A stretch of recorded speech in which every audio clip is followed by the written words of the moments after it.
Now, And on to our next story. That was so energy heavy. of.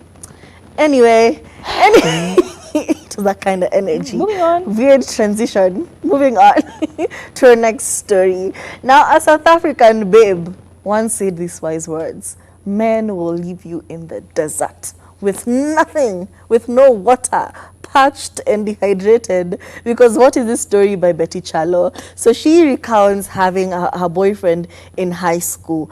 That was the love of her life, and you can't tell me y'all have not experienced this. Those first loves. The first boy you fall in love with, you always fall in love with them hard. You're like, we're gonna make it. They're saying we're just children. Let them wait and see. I love you so much. I will defy my parents for you. The first love is very heavy. You're transitioning into an adult. You're having all these feelings, these new freedoms. So I do understand the level of passion and limerence that is involved with the first love. So her first boyfriend, I don't know if it's the first boyfriend, but her boyfriend in high school, they were so in love. They had a very deep connection. And then when she was in third year of high school, she had an accident. Unfortunately, it was a matatu accident. It hit her. She was under the matatu. It was a very horrible accident. She's taken to the hospital. The injuries are severe. You know how when you get into an accident and you get to injure your face, I don't know what it is about injuring any part of your face, but it swells double. You can injure your arm, well and good, maybe you'll just be bruised. But when you injure your face, especially anything around the eye, it swells shut. Tell somebody to punch you right now. You see how you're going to be walking around with a swollen eye for like 3 days. Anyway, so it was a really bad accident, very severe injuries. Half of her face was very injured and very disfigured because of the swelling and everything. And she says her boyfriend came to see her, as you should. You're my man. So he comes to visit her. Day one, he leaves immediately after. There are times he would come and she couldn't even see him because of all the swelling in the face. So you can just imagine how disfigured the face gets. That is the way this man dipped out of her life. And she says, as adults now, there are times they reconnected, afterwards. And he doesn't really like her retelling this story because, of course, you should feel embarrassed. And she goes on to ask Ogobina, who was interviewing her, why do men leave during the most difficult times of a girl's life? And it's not just her. I have seen stories on TikTok where a man will dump you on your birthday, a man will leave you on the day of your mother's funeral. All these very huge, emotional, taxing moments of your life where you need your support, you need your ride or die. That's when they deep. And we're not saying all men, we're just saying some men. But I kind of want to explain that. I feel like when we're going through very traumatic journeys and very traumatic times of our lives, we don't consider that these other people could be traumatized on our behalf.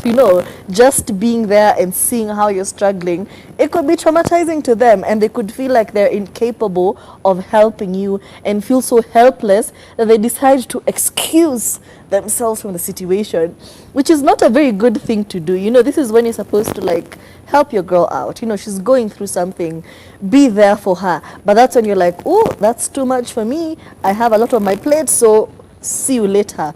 When they see you shining again on Instagram, they're like, hey, I miss you. What is happening? So I just don't know. There's just this thing of where people will dip when you're going through the hardest time of your life.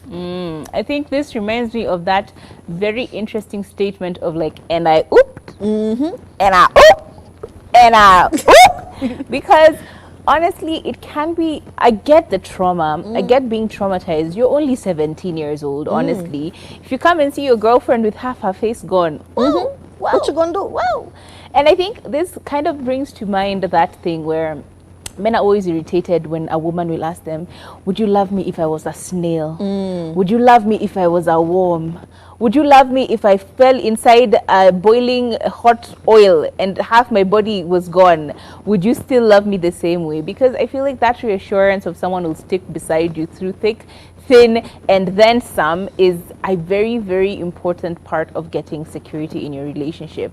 Just the emotional security that you get from being in a relationship with someone, it can be, I don't even think you can quantify it, because it is almost the most important thing that you would require from someone. But I also do understand when men don't know how to deal with things, because I remember I met this guy and then I lost my mom almost like the next week. And we've just met, as in we've just started dating.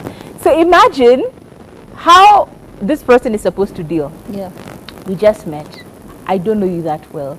How is this where we're starting our relationship? How is it?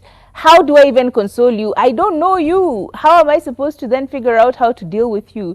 And even you, when you're going through a traumatizing space, it's very, very inward. You are a very selfish person when you're going through a tough time, right? It's all me, me, me, me, me. Even when you don't want it to be about you, it still is very an inward relationship. So how is it possible for you to then have a relationship with someone else when you don't even know how to deal with yourself? So I completely kind of get her also letting it go, because sometimes you're just like, all right, you're not even focused on them at that moment. You wouldn't even realize that they went by the wayside and that your relationship went by the wayside. But I think the moral of the story is simply this: if you can't do it, just leave. I'll figure out a way. If you stay and then this becomes the constant reminder, you know me when you were sick, I was there for you. You know me when you were kneeling, I was there for you. You know me when you went through this, I was there for you. And then now I have to live my whole life trying to pay back, trying to make you feel some sort of reward because of you doing and staying with me during a tough time. I think if you can't deal with it, just leave, but leave with a notice. You're like, hey, I think this is a really tough situation, and I don't possibly think I can be of any assistance to you. So I'm just going to leave it for now. We can reconnect later. Give me notice. Give me some closure. Don't just disappear. Now I'm dealing with my own personal issues and dealing with a breakup. Just let us know in advance. That's what I think anyway. Betty Kyalo, strong thing. Look at her face now. My God, you can't even tell. Baby girl is glowing. She grew up. She then grew up.